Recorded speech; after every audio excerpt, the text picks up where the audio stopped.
আমি বললে আপনি বিশ্বাস করবেন কিনা জানি না, তবে এটা বাস্তব কথা। একটা এসএফ ইউজার আর R15 ইউজার, এই দুই ইউজারের কিন্তু মডিফাই শখটা কিন্তু অনেক বেশি। বাইকটাতে টুকটাক কিছু মডিফিকেশন করা ছিল, বাট আজকে তার বাইকে পারফরমেন্স আপডেট করবেন। মানে এক কথায় আরসিবির মাস্টার সিলিন্ডার সাথে বড় ডিস্কটাও লাগাবেন, যাতে ব্রেকিং বাইকটা মানে ব্রেকিং পারফরমেন্স অন্য সকল বাইক থেকে বেটার হয়। আর এদিকে রেসিং সেট আপটা লাগাবেন, কারণ পিক আপটা পাতলা করা লাগবে। এমনিতেই সুজুকি বাইকে যদি রেসিং সেট আপ লাগানো যায়, সুজুকি সেটা নেকেট হোক, এসএফ হোক এবং মনোটন হোক, যেটাই হোক না কেন, আমি একটা জিনিস খেয়াল করেছি, রেসিং সেট আপ লাগাইলে গাড়ির পিক আপ এত পরিমাণ পাতলা হয়, ধরার আগেই মনে হয় গাড়ি দৌড় মারে। অনেকে আবার কুইক টোটাল রেসিং সেট আপের ভিতর ধরেন, তবে রেসিং সেট আপের ভিতর কুইক টোটাল না, ওইটার কাজটা শুধু পিক আপটা শর্ট করে দেওয়া। আর মোটামুটি বাইকটাতে হায়াদুসের গ্রিপটা লাগানো হচ্ছে, এটা কিন্তু অন্য সকল গ্রিপ থেকে অনেক বেশি সফট।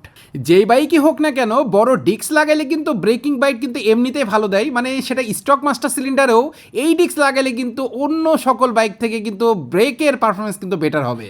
যাই হোক, আজকের মতো কাস্টমার যেগুলো চয়েস করেছেন সেগুলো সবই লাগাই দিয়েছি, পরবর্তীতে আরও কিছু মডিফাই করবেন।